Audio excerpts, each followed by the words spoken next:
Seejeanty, back at it again. And we are episode 2. Really, what I've been waiting for in our Pignon series, getting to the heart and soul of what sustains the area. Sugarcane transformed to Clairin. Clairin, for those who don't know, is Haitian moonshine, a very concentrated proof alcohol that is enjoyed from from the south to the north coast and everything in between in Haiti. And the goal today is to break down that process, a process I haven't seen documented anywhere online. Let's start with it.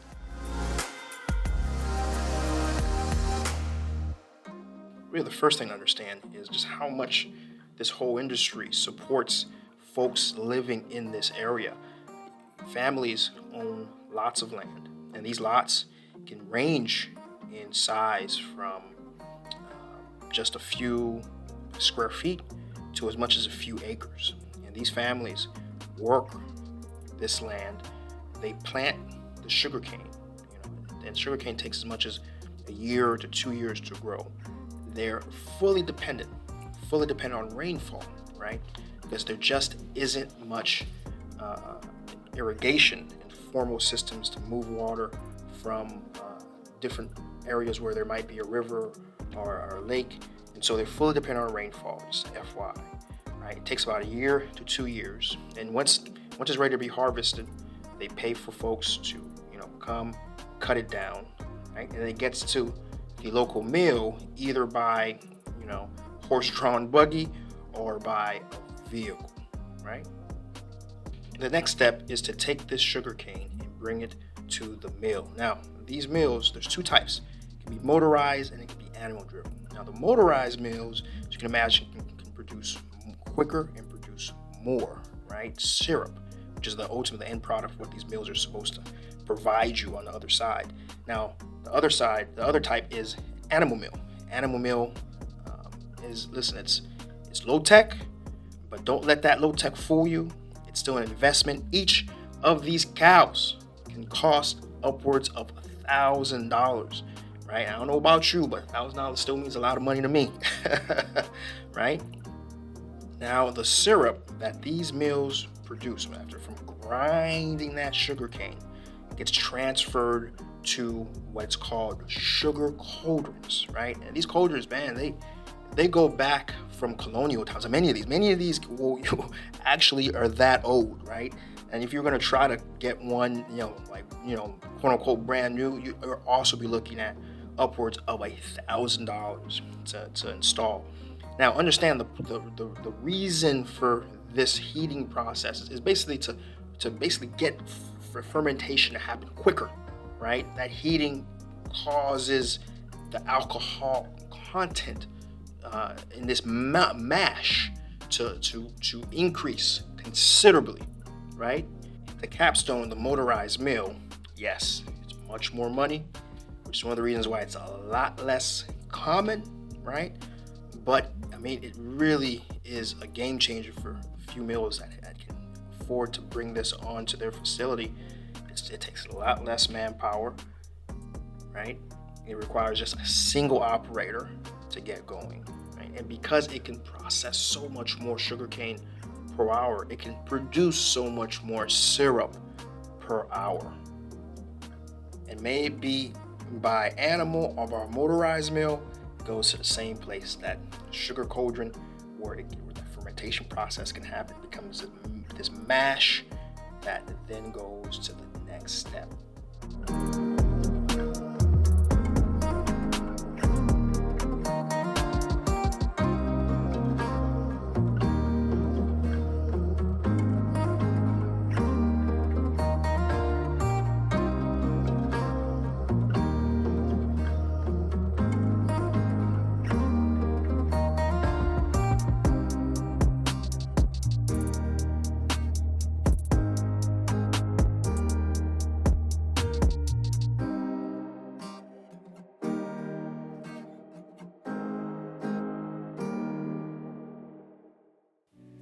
And that next step involves going to a Clairin still, right? In other words, a Moonshine still, where the end product is going to be Clairin. One of the first things that's done, you transfer from these smaller jugs, from these local smaller mills, and you put them in these larger jugs, and they can sit for a little bit of time to kind of and mix with different things to provide different flavor and different consistency, right?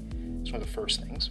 And these Clairin stills can have, quite a few different hands involved to make sure things get moved from one place to another. I mean, it really does support a ecosystem of employment and job creation, which is freaking awesome.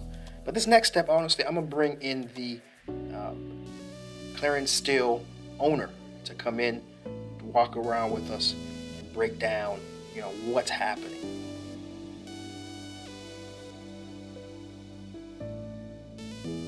Pas M. Pierre-José. Actuellement, là, nous avons cultivé, côté transformé, sirop pour faire Clairin. Là, nous avons avancé pour nous processus.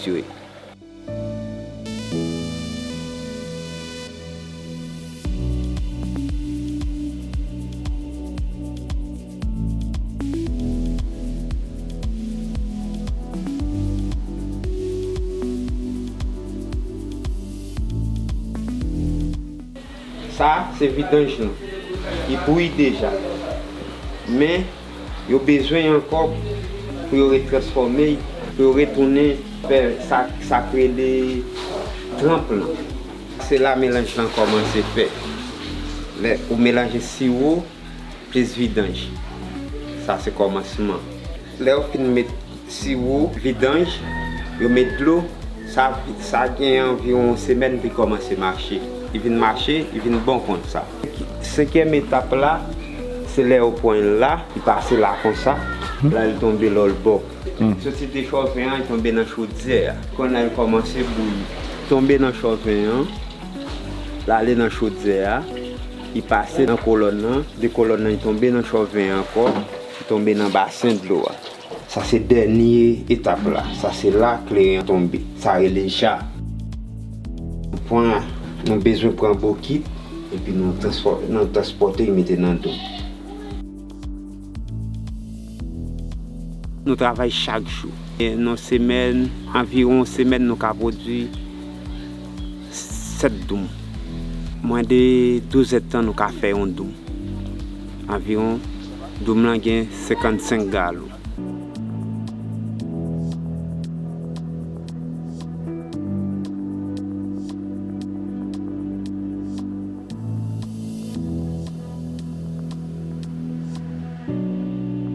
To recap, for those who may have not been following what the Clairin still owner was showing, we're going to provide a differently descriptive process breakdown, courtesy of the Discovery Channel. Most moonshine stills have the same basic components: the burner, the pot, the doubler, and the condenser.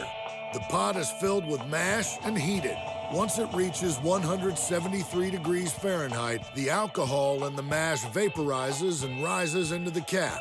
From there, it travels through a copper pipe called the arm and into a barrel known as the doubler. In the doubler, extra water condenses out of the alcohol vapor onto the sides of the barrel, doubling the vapor's purity or proof. The purified vapor then travels to a copper coil set in a barrel of cool running water, known as the condenser or worm. It's here where the alcohol vapor condenses into liquid moonshine.